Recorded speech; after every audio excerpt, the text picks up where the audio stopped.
Su sustancia está hecha de evocación, recuerdo, rememoración y de lo que toma del porvenir. Porque es una parte fundamental de nuestra identidad. Somos nuestra memoria. El programa de Lina que nos lleva de viva voz con los especialistas. Muy buenos días. Esto es Radio INA. Me encuentro en la conducción, Julieta Gil Elordui. El Instituto Nacional de Antropología e Historia los invita a acompañarnos en la emisión de este programa de la serie Somos Nuestra Memoria, en el que hemos convocado a la maestra Lourdes Mondragón para platicar sobre el tema La Galería de Historia. Bienvenida ante estos micrófonos. Muy buenos días, muchas gracias por la invitación. Para mí es un placer hablar de ese hermoso museo, un museo que a pesar de que ya tiene sus buenos años, 54, no ha perdido su vigencia, creo. Y es para mí realmente un honor, reitero. Muchas gracias, Lourdes. Ahora sí comenzamos. Un poquito para platicar acerca de tu formación profesional, cómo te inicias en este mundo de museos, cómo llegas a la galería, cómo la encuentras. Bueno, pues soy egresada de la ENA, soy 100% ENA, INA, tengo etiqueta. A mí se me comisiona la Secretaría Técnica del INA en ese momento, Sergio Raúl era el secretario técnico, a que me vaya al Castillo de Chapultepec a hacer plan de manejo. Porque yo venía a hacer planes de manejo, pero para zonas arqueológicas. Entonces el primer reto era hacer uno para el museo. Uh-huh. El castillo estaba cerrado porque estaba en reestructuración. Y se me comisiona. De ahí es que mi mundo con los museos inicia, en el Castillo de Chapultepec. Nada más y nada menos. Una poquita cosa. Y debido a pues yo me imagino que mi desempeño es que se me da la dirección de la galería posteriormente. Una vez que hago el plan de manejo del castillo, claro está.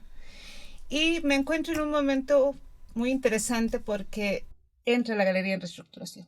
Entonces yo encuentro recibo un museo más bien cerrado porque está toda la parte no solamente la parte museográfica, no solamente el discurso, sino el inmueble, sí, arquitectónicamente es atendido, ya tenía muchas dolencias, sobre todo filtraciones de agua, entonces había que atender esa parte. Y ahí me toca, reitero, recibirlo cerrado, trabajar, participar en la reestructuración, participar en todas las actividades con el castillo también, hasta su reapertura en 2002. Fueron momentos muy interesantes porque recibí la visita, por ejemplo, de Pedro Ramírez Vázquez. Tuve el honor de hacer un recorrido con él. Él me platicó momentos de la parte de la historia del museo en cuanto a la parte arquitectónica.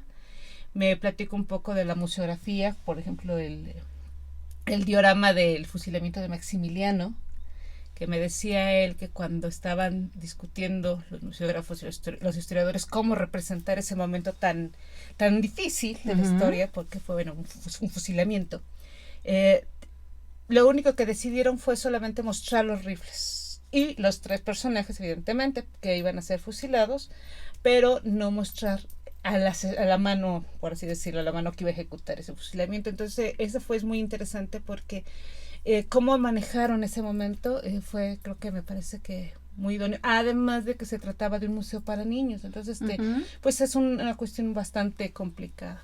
Oye, ¿y tú llegaste con alguna encomienda por parte de las autoridades? O sea, al momento que te nombran, te proponen llevar el museo hacia un cierto rumbo. Lo que me pedían era que, bueno, dado que estaba en esa reestructuración, fuera en todos los sentidos. También que los trabajadores, el ánimo se recuperara, que la imagen del museo se recuperara al 100%, y sobre todo la última parte, la vocación de ser un museo para niños también, que le diéramos ese impulso.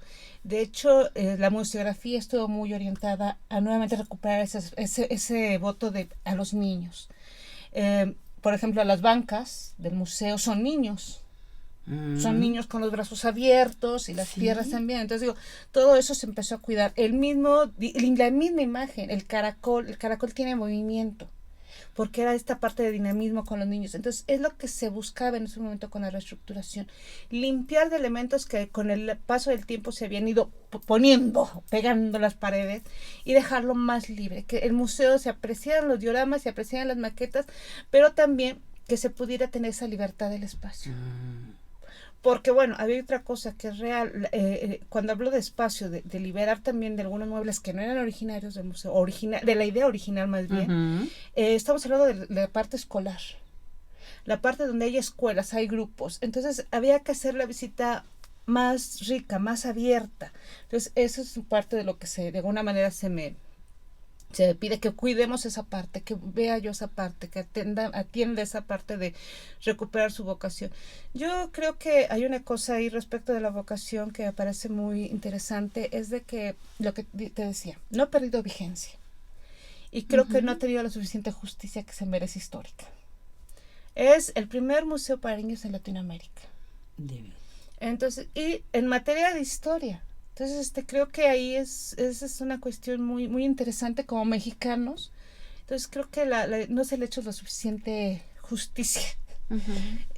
Lo mandan a los niños regularmente a hacer las tareas al museo, pero no los enseñan también a disfrutar el espacio, que es otra de las cosas que yo creo que es un espacio para empezar está en el bosque de Chapultepec, que es un lugar milenario lleno de historia del bosque de Chapultepec, en el cerro de Chapultepec, es vecino del castillo de Chapultepec, pero además esta parte de la naturaleza, o sea, puedes ver la historia en la actualidad, que puedes ver la historia, ver el paisaje y recorrerlo plácidamente el espacio. Entonces creo que esas son cosas que considero muy afortunado ese museo, y que no se le ha hecho la suficiente justicia histórica que merece. Oye, Luis, si recibir un museo cerrado, qué difícil, ¿no? Porque entonces tienes el reto de decir, bueno, recibo un museo que no está trabajando.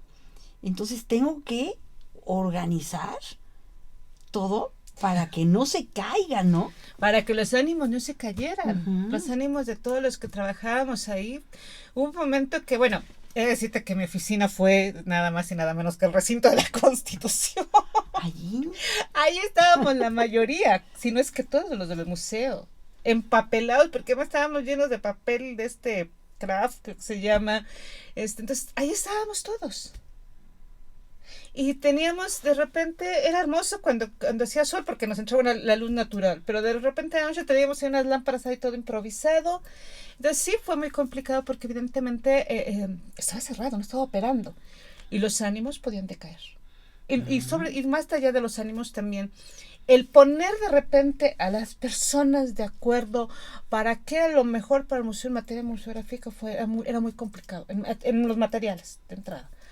La parte del discurso, yo no tuve nada que ver, pero parte museográfica y los trabajadores, entonces sí fue bastante intenso, diría. Sí.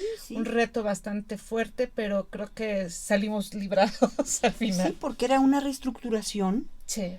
¿Después de cuánto tiempo que el museo había estado en operación? Sí, muchísimo tiempo, donde veíamos que lo que decía, a lo largo de los años se le fueron adosando elementos que no tenían, que si bien tenían alguna referente o algún vínculo histórico, no eran propiamente del discurso original del museo. Entonces digo, creo que eso era lo más complicado. ¿Cómo cuáles elementos se le adosan? Mira, a mí me pasó, la gente me iba a regalar cuadros o a vender cuadros, que si de Carlota, que si de un cuadro de Benito Juárez, cosas que ellos ya no querían en sus casas y que les parecía que era algo histórico, debía estar en ese museo. Entonces era lo que en un momento dado se tuvo anteriormente, que yo creo que se recibieron estos regalos, donaciones o compras de cuadros y se fueron adosando, pero no, ya eran, pues no correspondían claramente a la visión. Y ya con la reestructuración, que sí, evidentemente fue un reto, pero creo que fue también una oportunidad muy grande. La oportunidad de volver a levantar el espíritu del museo en cuanto a lo que decía, ese es un espacio más limpio. Yo lo veo como un espacio más limpio, no está saturado de elementos. Yo creo que, vuelvo a reiterar, el disfrute, un espacio museístico se debe, además de que es una experiencia, se debe de disfrutar. Entonces yo creo que la galería, eso se logra ahora, un disfrute. Hay elementos muy específicos, hay los diarios con mayor información del periodo, más allá de los dioramas y las maquetas. Entonces yo creo que es para mí, desde mi punto de vista, un lugar único. Uh-huh. Y el recinto de la Constitución, bueno, me parece que el recinto de la Constitución es un lugar hermoso. Es que es el final del recorrido. Es el final del recorrido. Entonces, el inicio, ¿sí? Y vienes con toda la espiral, y al final, después de tantas luchas, sí, como el mensaje lo dice, sí, las luchas del pueblo mexicano por su libertad, sí, al final, el recinto de la Constitución, lo que te viene a dar como mensaje principal es, y ahora, después de tanta lucha, tenemos una constitución, un orden uh-huh. constitucional que nos rige, ¿sí? Sí. Y que va a cumplir en 1917, es el aniversario número 100. Sí, ¿no? Ya Entonces, estamos a nada. En 2017, entonces, bueno, allí están todos esos mensajes históricos, ¿no? Sí, ¿no? El recinto de la Constitución se corona, es la coronación al final de todo el recorrido histórico que uh-huh. te va llevando. Porque además, como es descendente, se disfruta. No lo sientes. Yo digo que esos 2 pisos que no se sienten. Uh-huh. Que a diferencia de que pasas de una sala a otra, aquí no se siente. Y al final, el recinto de la Constitución, digo, wow. Sí. El domo de Chávez Morado es fabuloso. Fabuloso. Todo el tesontle que lo recubre, el mármol, la forma en que está cortado. Entonces, digo, todo es una cuestión bastante simbólica, bastante interesante. Es que aquí ves un binomio muy afortunado entre una propuesta arquitectónica, sí, ¿sí?, que sigue perfectamente bien un discurso uh-huh. académico y un mensaje de lo que se quería decir. Entonces aquí hay que relevar las figuras de un Arnaiz y Freg, que forman los contenidos del museo, uh-huh. con un arquitecto, Pedro Ramírez Vázquez, que logra uh-huh. apuntalar ese mensaje a través de las formas. Entonces aquí estamos hablando de contenido y de forma. Sí, ¿no? También hacerle justicia hay que la Rauri. Uh-huh. Y al escenario Julio Prieto, que también participó. Entonces digo, creo que sí, como tú dices, es una cuestión bastante interesante cómo se conjuntaron todos esos elementos de gente que yo creo que tenía muy claro hacia dónde iba cuando hicieron la construcción del museo. Uh-huh. A mí me comentaba Pedro Ramírez Vázquez que el mismo terreno, lo que decimos, que facilitó la estructura del inmueble, el mismo terreno tuvo una complicación, porque bueno, decían que Jaime Torres Bodet quería todo el tiempo la naturaleza, pues está lleno de cristales, que nunca se perdiera ese contacto, para que evidentemente fuera agradable. Pero llegó el que el mismo cerro, en la sala 8, ¿no? que tiene cerro, no lo puedes quitar el cerro. Entonces se vuelve ese espacio de la galería cerrado, oscuro, más bien. Ese era el término correcto. Y decía Pedro Ramírez Vázquez que lo que hicieron fue mostrar esa parte de la intervención francesa, que es un momento muy difícil de la historia de México, porque me decía Pedro Ramírez Vázquez que platicando yo decía, bueno, como sea, la intervención norteamericana fue guerra, sí, pero aquí se asentó un emperador en México, entonces es un momento muy fuerte. Entonces aprovecharon ese espacio de que el cerro lo tenían ahí, y arquitectónicamente, y pusieron ese como el periodo oscuro de México, donde no tuvimos un mexicano, por así decirlo, en el país. Entonces, el periodo oscuro. Entonces, digo, qué interesante, porque evidentemente se refuerza con lo que tú estás señalando. Claro, es que esa es la dramatización uh-huh. de la historia. Sí. Y difícilmente se te olvida cuando ves un diorama oscuro en contraste con los dioramas plenos de luz. Así es. ¿Sí? Integrados al añejo bosque de Chapultepec. Uh-huh. Y va siguiendo en la espiral ese proceso, porque es un proceso histórico, ¿sí? Y eso es lo que te hace también, creo yo, que el museo sea bastante recordable. Sí. Algunas cosas reflexionemos sobre la memoria de los visitantes sobre ese museo. Yo creo que de las cosas que más recuerdan es que es de bajadita. Yo platicando con algunos visitantes recordaban eso, que era un museo de bajadita que estaba en Chapultepec y que estaba cerca del castillo y que había monitos de barro. O sea, perdón por la expresión de monitos de barro, pero platicando con algunos visitantes, eso es lo que recuerdan. Y yo he estado en algunos foros, he dado algunas pláticas o ponencias referentes a la galería, Y lo que recuerdan es exactamente cuando después se me acercan y me dicen, oye, no, yo me acuerdo de ese museo. Exactamente, las figuras de barro creo que son muy recordadas porque son la dramatización de la historia. Entonces, eso es lo que trae el recuerdo. Yo creo que el recuerdo de todos nosotros es esa parte. En lo especial, yo creo que son los elementos fundamentales del recuerdo del museo. Así es, porque yo creo que era el objetivo desde un principio. Aquí se conjuntan la claridad de objetivos Sí. y el haberlos podido realizar. Y algo más reflexionemos también sobre los contenidos del museo. Pues mira, yo creo que hay una cosa interesante. Se hicieron las cédulas más activas. A mí me gustó mucho porque yo decía que el museo tiene diferentes opciones de visita en cuanto a tiempo. Entonces, tú distribuyes y administras muy bien tu tiempo y decides qué parte va a salir de una cédula. Que es la parte donde hay un título o un subtítulo, que ya te dan, esos dos elementos ya te dan una idea general, y el contenido del resto del cuerpo. Pero además hay otra cosa, que viene una pregunta abajo que se contesta o con la cédula o con el escuchar el diorama. Entonces, lo cual me parece que eso le da un toque diferente al momento de que hay una pregunta.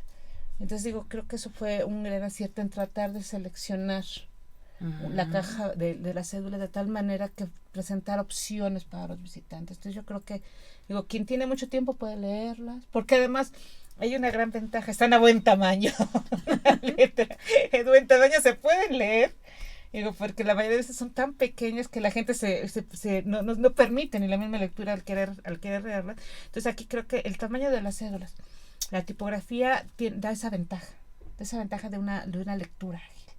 Y vuelve a ser lo mismo, la misma estructura te permite elegir qué es lo que vas a leer, si llevas muy poco tiempo, si llevas mucho, bueno, en fin, tú distribuyes tu tiempo ahí.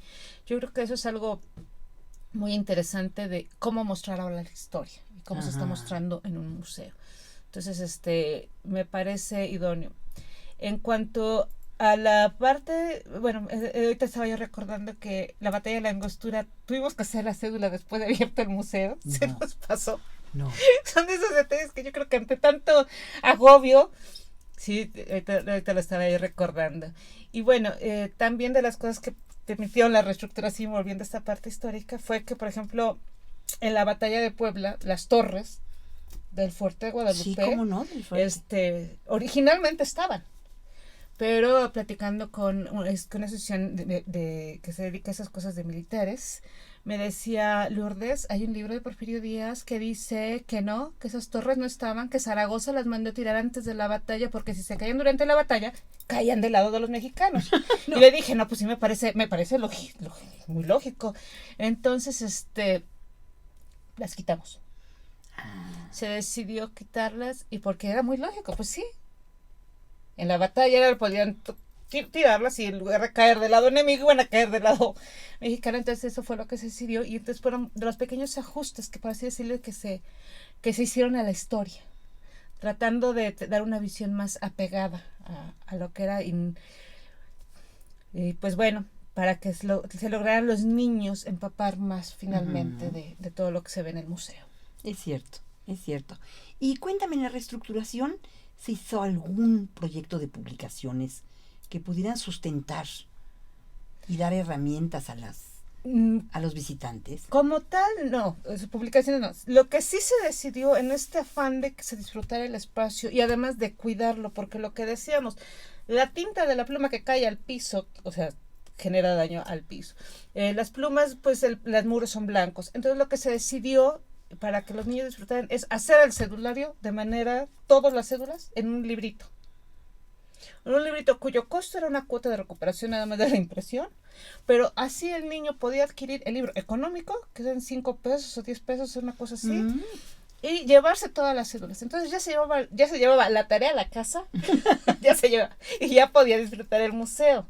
Entonces esa era la intención. Que dejáramos de tener, como todos los museos, a los niños en la espalda apuntando, o ya haciendo malabares para apuntar. Entonces con eso íbamos a mantener el museo e íbamos a permitir esta parte donde no se iba a estresar el niño pensando que tenía que apuntar todo lo que iba a ver, sino que ya se lleva todas las cédulas del museo en un pequeño librito a un precio bastante económico, y así ya se olvidaba del estrés. Entonces, esto, desde mi punto de vista, el cedulario, el que se haya hecho de esa forma, en un pequeño librito, folletito, también tiene otra ventaja. Se llevan una historia de México que la van a tener en su casa y que yo creo que puede pasar al hermano, al primo, al sobrino, qué sé yo. Pero también yo creo que esa es la otra parte. Fomentamos el conocimiento de nuestra historia patria. Y aparte de este cedulario que es de una enorme utilidad porque compendia, como Así decías es. tú, la historia de México. Entonces, por un lado puedes ver la historia de México y por otro lado tienes el museo en tus manos, Uh-huh. ¿no? ¿Algún esfuerzo más de publicaciones? Bueno, básicamente de publicaciones. Bueno, el cedulario también se pasó al inglés, que creo que no se terminó, Ujú. no se ha sacado, pero también se pasó al inglés del cedulario. De las otras participamos en los programas nacionales, con la culta de alas y raíces a los niños, Ujú. que era, bueno, las historias, todas las que van a contar cuentacuentos los domingos, iban a alguien a contar ellos, y el programa nacional exactamente de Imagina, donde participábamos. ¿En qué consiste Imagina?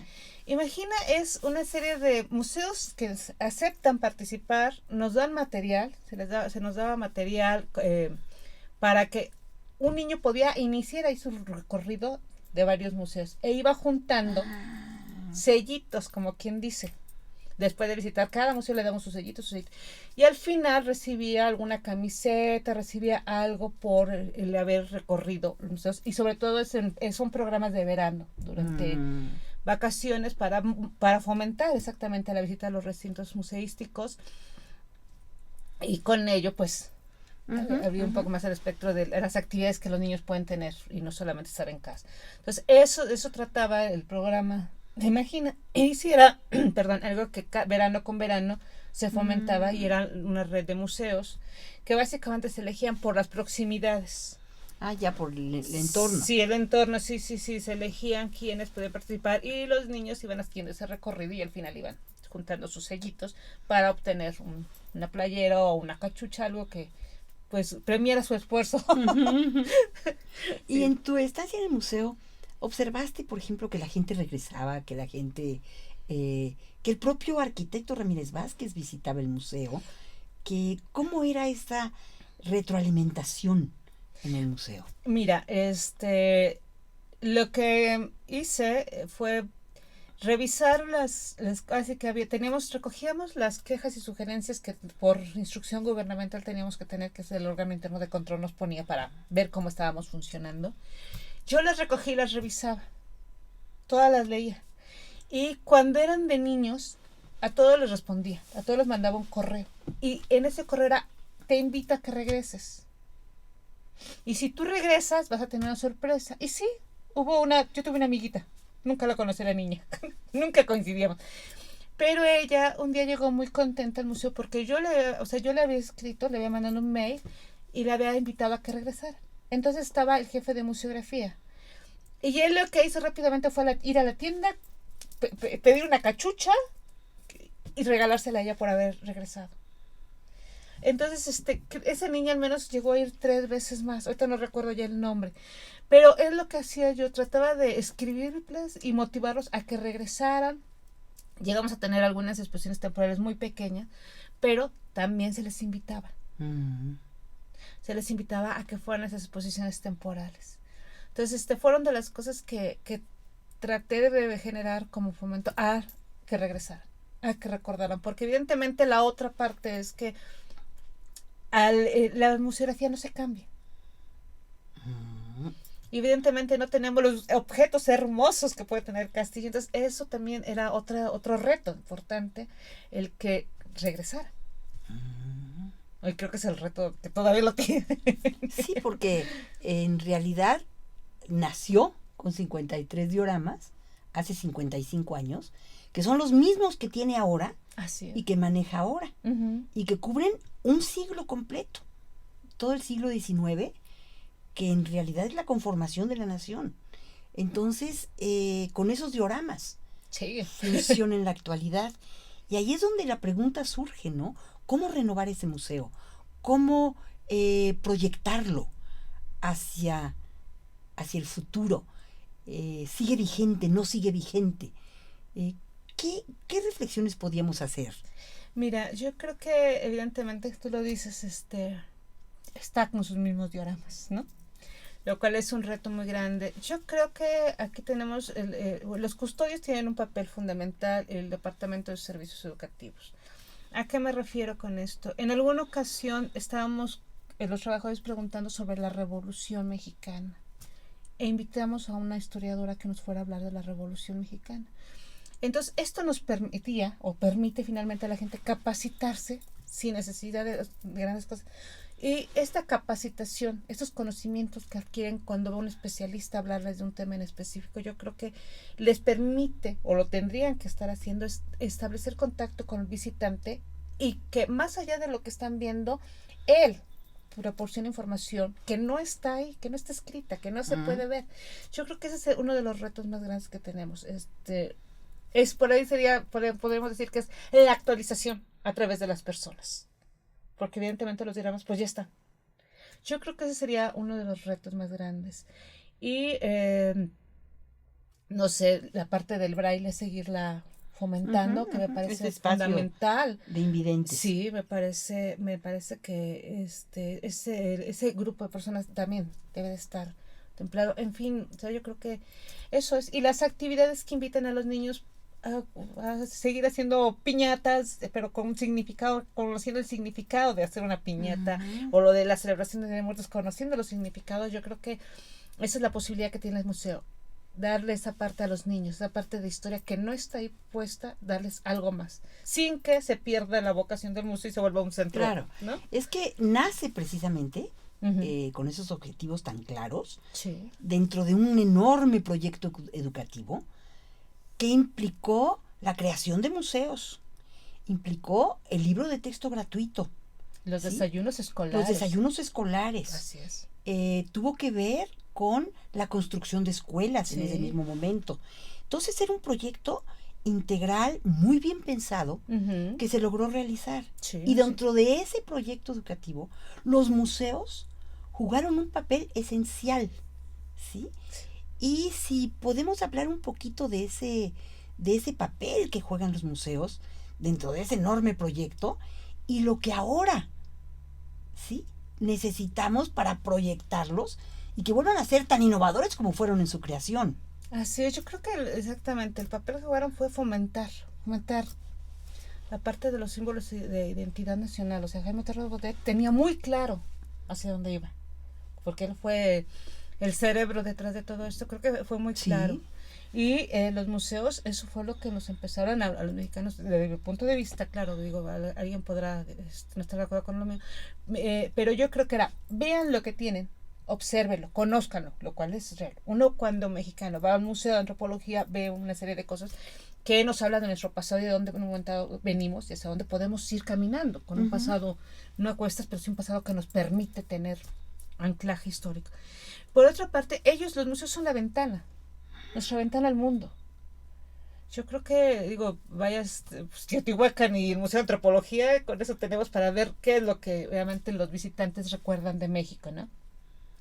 Y ese es el reto, mantenerlos, porque evidentemente son nuestra ventana al mundo, nuestra ventana hacia los mexicanos nuevos y hacia el resto del mundo. Yo creo que ese es el reto de los museos, pero siempre también, yo lo que decía, ofertar algo un poco más, lo que te decía, un taller, algo que permita un disfrute del espacio, que uno vaya a un museo y diga, vi esto, pero también pude hacer esto, o sea, algo que realmente diga uno, que recuerde después, se lo lleve uno y diga, me acuerdo de eso. Además, si recordamos que el instituto tiene una red de museos, de 100 y pico de museos, bueno, tenemos que reflexionar sobre la importancia de esta institución en materia de museos. No, eso sí. Y otra cosa que me interesa mucho que me platiques es ¿cómo ves tú este museo, la Galería de Historia, insertado en la Ciudad de México? Mira, yo te voy a decir otra cosa antes, ahorita que me decías del INA y la red de museos. El INA anteriormente, la Coordinación de Museos, nos juntaba a todos los directores 2 veces al año en algún lugar y nos daban se puede decir que apoyaban con cuestiones de servicios educativos, platicaban nuestros problemas, nos daban apoyo para ver qué problemas tenías, en fin, era muy rico esos espacios de discusión, intercambio, y además también nos llevaban especialistas para que nos dieran así que charlas a los directores, y era muy rico porque creo que era una parte donde nosotros nos formábamos, pero para poder. Entonces digo, también es muy interesante.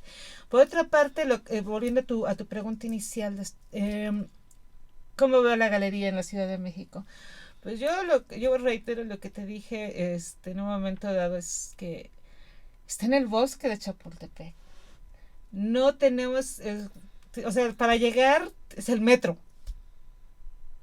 No hay una dificultad que digas, no hombre, para llegar al bosque de Chapultepec tengo que hacer. No, está inserta en la ciudad. Entonces, este bosque además contiene exactamente muchos museos. Entonces, un domingo o un sábado puedes recorrer varios museos. Entonces, ahí la galería es donde sale ganando, porque está inserta en este bosque, lo que te decía, en el cerro de Chapultepec, que está lleno de historia, finalmente el castillo. Entonces digo, creo que esa es la gran ventaja de que está. Sí, y además está inserto en una ciudad, ¿sí?, que es sede de los poderes políticos, religiosos, es sede completa, ¿no?, de la federación. Sí. Entonces, es donde aprendes también de historia nacional, ¿no? Una etapa de la historia nacional. Y entonces, bueno, pues el que esté en la Ciudad de México, a mí me parece de la mayor importancia. Sí, no, sí, es de lo que te decía. Está en la Ciudad de México para llegar, no es caro llegar, no. Es un punto accesible. Además hay una zona hotelera, porque también hay turistas, digo, entonces, esa es una gran ventaja. Sí, es evidentemente, además de bonito el museo, pues tiene muchas ventajas a su alrededor. Sí, es cierto. Le recuerdo a nuestro auditorio que estamos platicando sobre la Galería de Historia con la maestra Lourdes Mondragón, directora de esta galería en el periodo de reestructuración del museo. Y para continuar, yo quisiera que nos centráramos un poco más en el tema de la reestructuración y de cómo entra en servicio después de un tiempo de cerrada y con qué proyectos concretos entra en servicio después de esa reestructuración. Pues bueno, la reestructuración, además de lo que te decía de la parte del discurso museográfico, también el inmueble se atendieron muchas dolencias. Entre las dolencias que había que atender más allá de ver el diseño, la nueva imagen del caracol, era que los dioramas estaban cayendo. El peso de los años, es madera, finalmente. El peso de la historia. Ajá. Es madera y por detrás estaban cayendo. Entonces hubo que arreglar esa parte de todos los dioramas, reforzarlos de tal manera que pues duraran un poco más de tiempo. Lo mismo que es descendente, que es de bajadita, a veces se complicaba la parte estructural, pero finalmente se atendió. Entonces, bueno, esos eran de los detalles que había que librar. Por otra parte, pues lamentablemente, como tendemos a guardar, ahí se guardaron cosas en las espaldas de los dioramas, se guardaron muchas cosas que creo que eran innecesarias. Entonces se tuvo que limpiar, lo cual fue una cuestión bastante complicada porque el polvo era una gran capa de polvo, lo cual, bueno, podía afectar la salud de quienes estaban ahí. Entonces, bueno, esos tipos de detallitos que uno no ve son importantes porque, bueno, hubo que atender toda esa parte del caracol. O la otra es de que, bueno, eran oficinas, se quitaron las oficinas para volver a darle ese aire de museo. De esta parte de liberarlo de lo que no era propiamente, que se le adosó con el tiempo. Entonces ahí las oficinas que se había directamente de la sala 2 del museo se eliminaron y ahora están en históricas, en la parte de la casa de guardias. De la casa de guardias. Ajá. Entonces hubo que atender también esa parte. Por otro, ¿qué hacer con los trabajadores? ¿Qué hacíamos? Sí, ¿cuánto tiempo permanece cerrado? 2 años. 2 años. 2 años que parecieron un siglo. Pero lo que se estuvo tratando también, el museógrafo, el jefe de museografía que se tenía en ese momento, Lucio Lara, platicaba mucho con los trabajadores, pero también empezaron a ellos a opinar respecto a la museografía, que como ellos tenían, pues sí, la experiencia de estar ahí, cómo veían ellos el espacio, cómo consideraban que debía de presentarse nuevamente. Entonces se hicieron propuestas y se le entregaron a la coordinación de museos. Hubo diálogo entre la coordinación de museos, porque también creo que la experiencia de los trabajadores había que recuperarse, ¿no? Ellos son los que al día a día vivían ahí, el día a día lo tenían con los visitantes. Entonces, se habló de eso. También, bueno, decíamos una tienda, no tenemos nada que alguien se vaya, o sea, todos vamos y compramos un llaverito y se lo entregamos al sobrino del recuerdito que le trajimos. Entonces, eso también había que tener, esos recuerditos, esas cositas que se llevan que son memoria. Entonces también se estuvo trabajando con los trabajadores en la idea de todo lo que podría venderse con este nuevo diseño. Y esta venta evidentemente es de Lina, pero era el recuerdo que también debían de llevarse los visitantes. Entonces se buscaron cosas muy dinámicas. Por supuesto que nunca dijimos que encendedores ni que ceniceros, pero cachuchas para adultos, cachuchas para niños, en fin, una serie de lápices, en fin, cosas, libretitas, tazas. Entonces esa imagen también hubo que reforzarla, entonces también se trabajó en eso.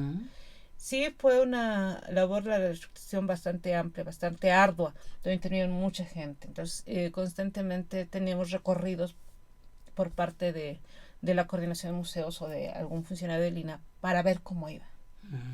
Para ver cómo iba y que los plazos, los tiempos fueran, porque ahí estábamos luchando contra el tiempo. No se podía mantener el museo cerrado. Entonces había que terminar. Y creo que el día que concluimos, el día que se reabrió, creo que muchos estuvimos muy contentos. Tuvimos muchos, por suerte, mucha gente que fue a la reapertura. Ah, mira. Fue mucha gente a la reapertura. Como era museo de niños, fue de día, por supuesto. Eso fue un viernes. El sábado se reabrió ya oficialmente y a los 2 primeros visitantes niños les regalamos una bolsita con un kit de recuerdos. Entonces sí, fue muy, muy arduo, pero también fue muy grato el echarlo a andar. Con la reapertura lo que se hizo, hicimos una propuesta de cómo debíamos de funcionar, pero siempre muy enlazados con el castillo. Los 2 espacios se volvieron muy cercanos y además era obvio por la proximidad. No éramos 2 museos ajenos, sino 2 museos que empezamos a trabajar en conjunto, apoyándonos. El castillo apoyó mucho a la galería en términos de que le donó radios, cosas que no podía obtener el museo porque ya no tenía sociedad de amigos. Entonces, y ahí el castillo sí tenía su patronato, entonces ayudaron mucho a la galería en ese sentido y nos enlazábamos. Siempre estábamos al pendiente de cuántos visitantes teníamos en Semana Santa, el operativo de Semana Santa, porque es cuando más visitantes hay. Se trabajaba en conjunto entre el castillo y la galería. Oye, y ahora que hablas de los visitantes, ¿cuántos visitantes más o menos llegaban a tener después de la reestructuración? En Semana Santa, porque son los días más fuertes, el castillo una vez recibió 7,000 y nosotros recibimos 3,500 y cerramos el museo. ¿Por qué? Porque no podía haber, ya no cabía nadie. Era además un calor impresionante. Semana Santa, estaba el verano. Entonces decidimos hacer pausas, por así decirlo, no cerrarlos, sino hacer pausas para el ingreso de los visitantes. Entonces ahí nos coordinamos mucho el castillo y la galería. Entonces de repente el castillo decía, nosotros cada 15 minutos vamos a tener ingresos, y formaban a la gente. Entonces me decían o veíamos qué tan larga estaba la fila para ingresar al castillo, porque luego la teníamos hasta la galería. Entonces para que no se desesperaran los visitantes, entren a la galería. Pero hay un momento en que decía, tampoco ya no caben en la galería. Entonces bueno, ahí se trabajó en conjunto, pero sí fuera muy pesado. Se hacían cortes, así le decíamos, cortes. Cada 15 minutos se entraba un grupo, cada 15 minutos otro grupo, y así para poder. Porque si no, lo que yo decía, van en fila y van viendo las cosas, pero no la van disfrutando. Y además el calor sofocante que estaba, porque no tiene ventilación propiamente el museo. Decía, no, pues sale peor. Sí, ¿no? ¿Y algún proyecto en especial que se haya trabajado con la Secretaría de Educación Pública, con las áreas externas al instituto para afianzar todas estas visitas y los contenidos?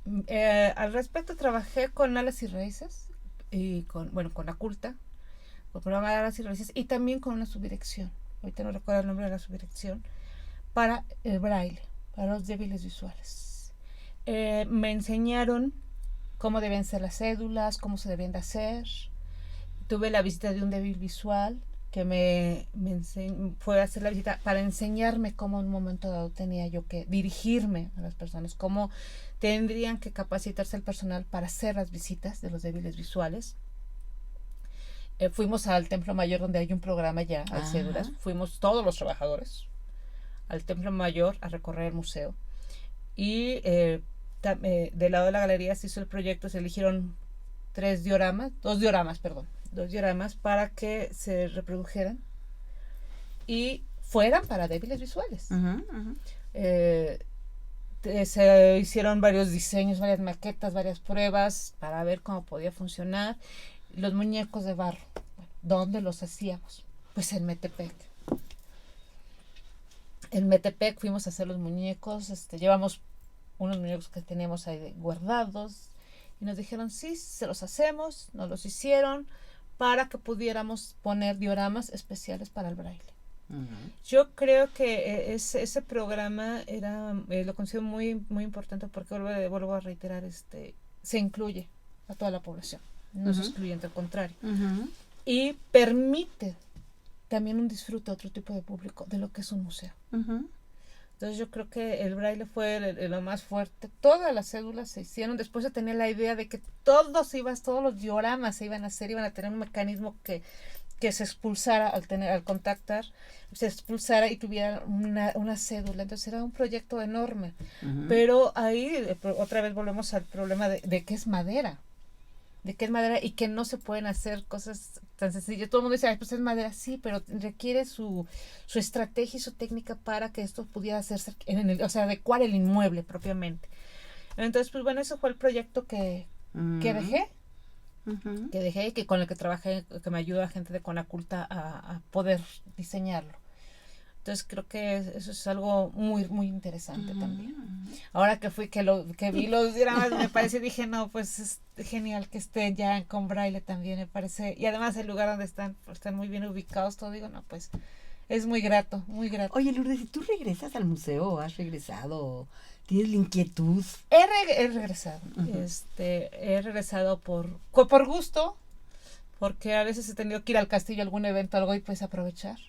Siempre es grato saludar con quien conviví durante un buen tiempo de mi vida, que son los trabajadores con quien convivimos, que a veces hubo jalones muy fuertes y a veces hubo cosas muy lindas. Entonces, regresar es hermoso.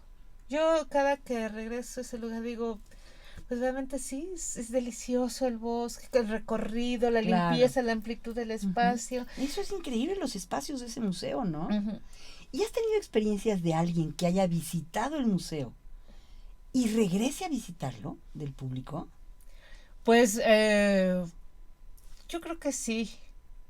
Ahorita no recuerdo bien, digo, ya pasó algún tiempo y los recuerdos ya no vienen. Pero sí. Sí, yo en ese sentido recuerdo uno de los dioramas que tiene, me parece ser que es la entrada a la casa de los hermanos Cerdán. Ah, ok, sí, ¿no? sí. Donde está roto Sí, roto. Y un papá de un niño le dijo, mira, te voy a llevar a que veas cómo rompieron el cristal de la casa, cómo están las cosas tiradas. Y bueno, pues ahí estaban después de 55 años. Y entonces, pues la comunicación entre generaciones. Sí, es muy importante. Yo creo que el museo es un muy buen facilitador para la comunicación entre padres, hijos, y me atrevería a decir que nietos. Sí, no, sí, tienes toda la razón. Ahorita que hablas del diorama de los Cerdán. La colcha, me decía una de las trabajadoras, la voy a tejer, maestra. Voy a tejer la colcha de pero es esta parte de la apropiación que tiene el trabajador de su espacio. Sí. Digo, ahorita que hablas de la expropiación de la historia, la apropiación también que tienen de sus espacios. A mí me impresiona la transmisión en generaciones, Ah, no, sí, claro, sí. Porque si se logra eso es un logro muy grande, porque refuerzas la parte de la historia a través también de la tradición oral, ¿no? Sí, no, sí, la tradición oral juega un papel fundamental. Y yo creo que aquí la labor de los antropólogos, del equipo que logra crear este museo de historia, no podemos dejar de mencionar a Julio Prieto, sí, el escenógrafo, Ajá. a Iker Larrauri, Sí, no, sí, totalmente. el etnólogo, sí, y artista a la vez, los consejos de un Mario Vázquez, la labor de un arquitecto como Pedro Ramírez Vázquez, y se conjunta un equipo de primera que yo creo que no se ha logrado hacer nuevamente, ¿no? Sí. Y yo creo que eso es lo que también le da vigencia en la actualidad al museo. Y en ese sentido, Lourdes, de la vigencia, ¿qué consideras que puede incorporar el museo para hacerse nuevamente, pues por lo menos participar en la carrera de la tecnología? Exactamente, la tecnología. Había dioramas, interactivos. Interactivos en el museo, pero lamentablemente no funcionaron adecuadamente. Pero por otra parte, hacían que todo el mundo se quedara ahí, se estacionara. Entonces, ahí tendríamos que estar pensando exactamente la tecnología, cómo implementarla, para qué. Porque si en verano se recibían esos famosos interactivos, como tenían juegos al final. Los hijos de los vendedores de Chapultepec subían en verano. Pues sí, ahí podían estar los niños jugando en el interactivo. Entonces era muy, muy bonito, pero no, la otra parte no se tomaba en cuenta. Entonces yo decía, ¿están compitiendo o no están compitiendo? ¿Cómo colocarlos, a lo mejor distribuidos en todo el museo, para que no se generen ese aglomeramiento? Se quedaba ahí la gente estacionada, se congestionaba el tránsito de visitantes. Entonces, bueno, eso es una pregunta bastante complicada. Uh-huh. Sí. La tecnología en ese museo. Sí, porque el museo es un museo lúdico, básicamente, ¿no? Entonces, recorrido, pero con los espacios tan nobles que tiene, uh-huh.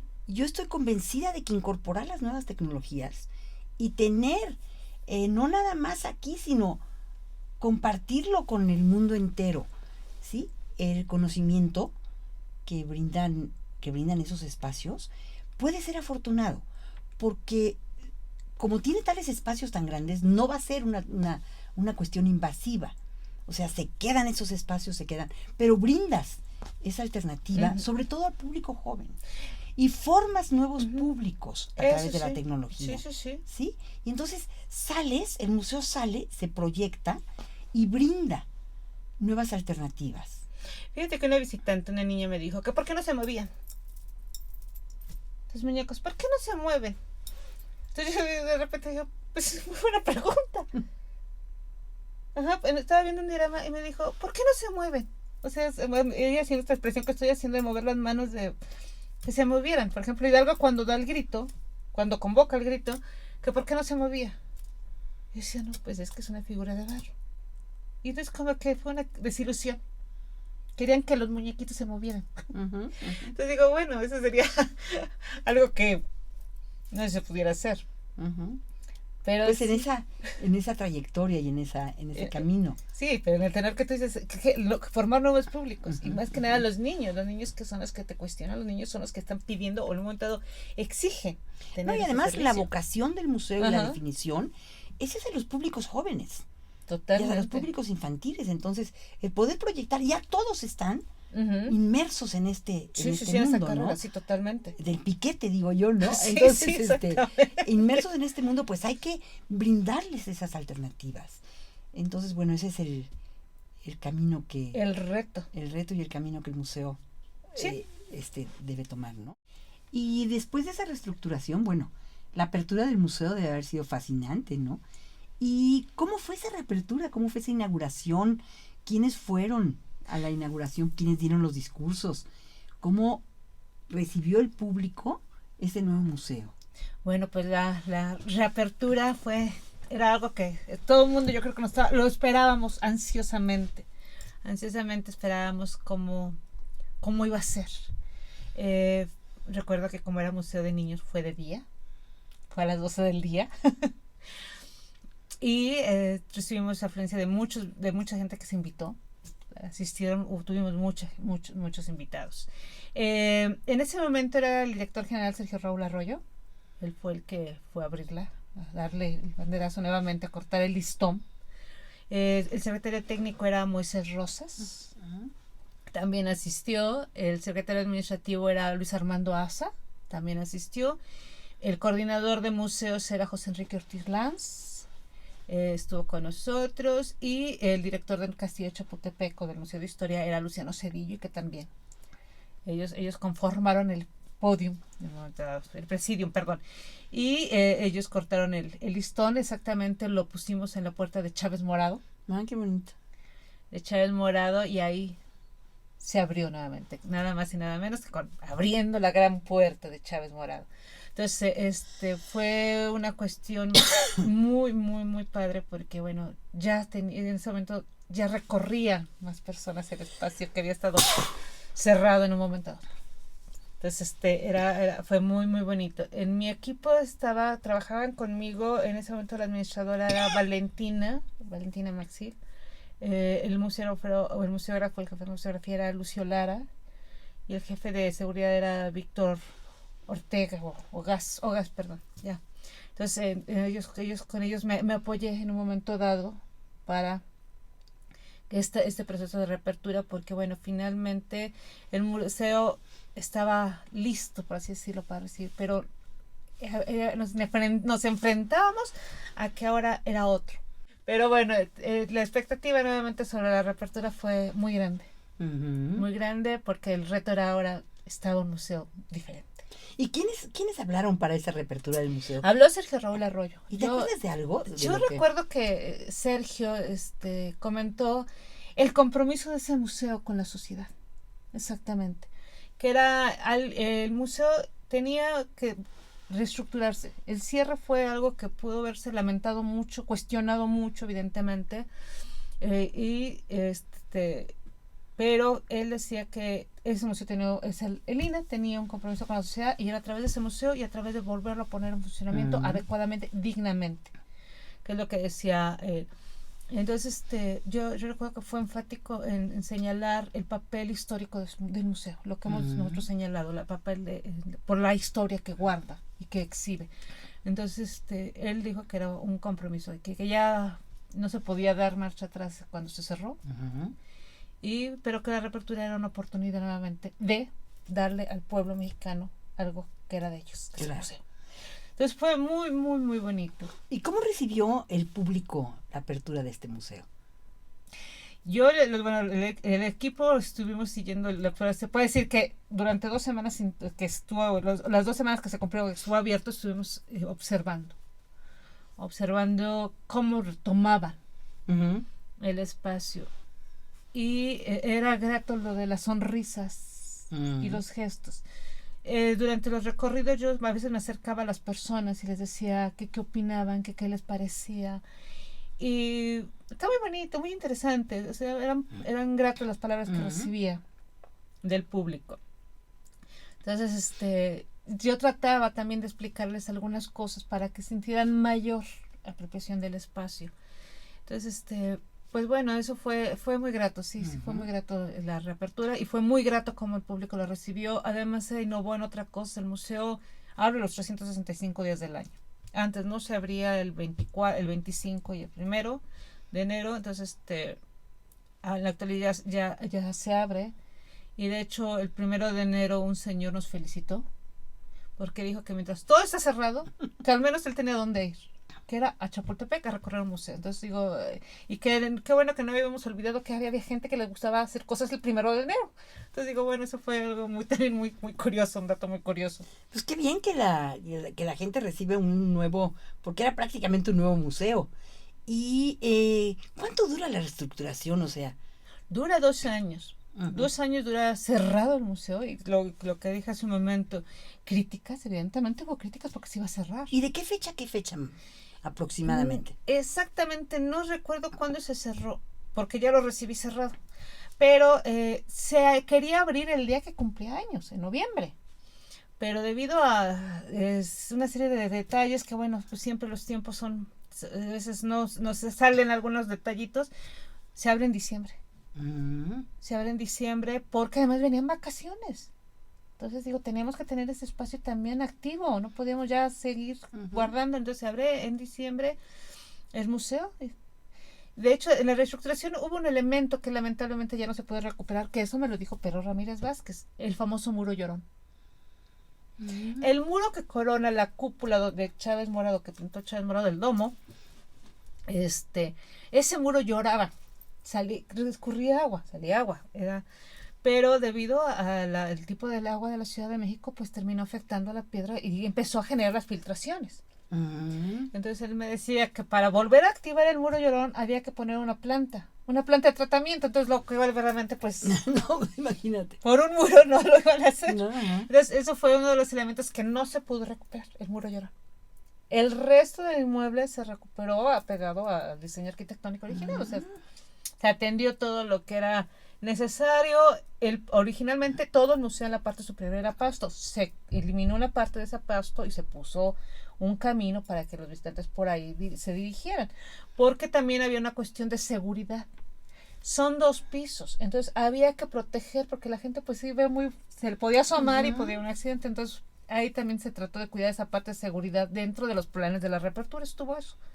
Y qué mejor que decidimos que todo fuera con vegetación, delimitar los espacios con vegetación para que la parte visual no se afectara y al contrario se tendiera bien. Y fue bien recibida la propuesta de que pusiéramos vegetación por parte de las autoridades del INE. Les pareció perfecto.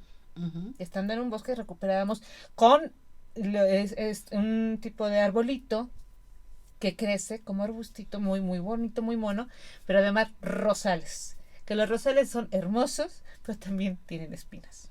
Entonces así el visitante ya iba a olvidarse de la curiosidad de asomarse para ver qué se veía abajo de la galería.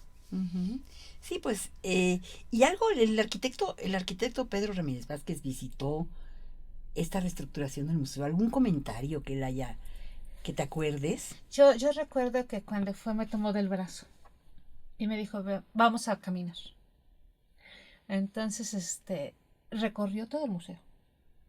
Lo recorrió todo, lo observó, me estuvo platicando cosas de cómo había sido un trabajo muy fuerte, de cómo después antropología fue otra cosa.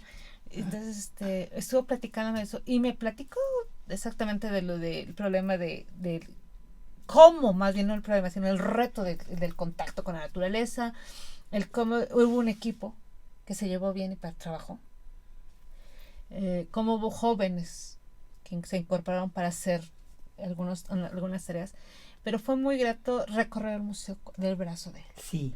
Pero además, le gustó. ¡Ay, qué bueno! Le gustó. Me dijo que le había gustado mucho, que se veía muy bonito. Y le dije, pues qué, era hermoso. Qué bueno. Qué bueno, porque sí, para hablar de fechas, yo creo que la reestructuración se ubica del 2002 al 2004. Así es. ¿No? Esos 2 años. Sí, esos 2 años. En que estuvo cerrado, ¿no? Sí, que estuvo cerrado. Un reto bastante importante. Así es. Pues ¿algo más que quieras agregar, Lourdes? No, pues muchas gracias, reitero, por haberme invitado. Ha sido verdaderamente un placer hablar de la Galería de Historia. Y lo haré las veces que me lo pidan. Muy bien. Gracias. Pues, muchísimas gracias por haber participado en esta charla acerca de la Galería de Historia. Así, Julieta Gil, a nombre de Radio INA, doy por terminada esta emisión del programa, agradeciendo profundamente la generosa participación de nuestra invitada, la maestra Lourdes Mondragón, para platicar sobre el tema la Galería de Historia. Gracias a nuestros escuchas por su atención, a quienes les sugerimos consultar más de nuestra producción a través de www.radio.ina.gov.mx. Realización, Dirección de Medios de Comunicación, a través de la Subdirección de Radio INA con Gabriela Marentes. Producción, Evanibaldo Morales. Controles técnicos, Joel Cuautle.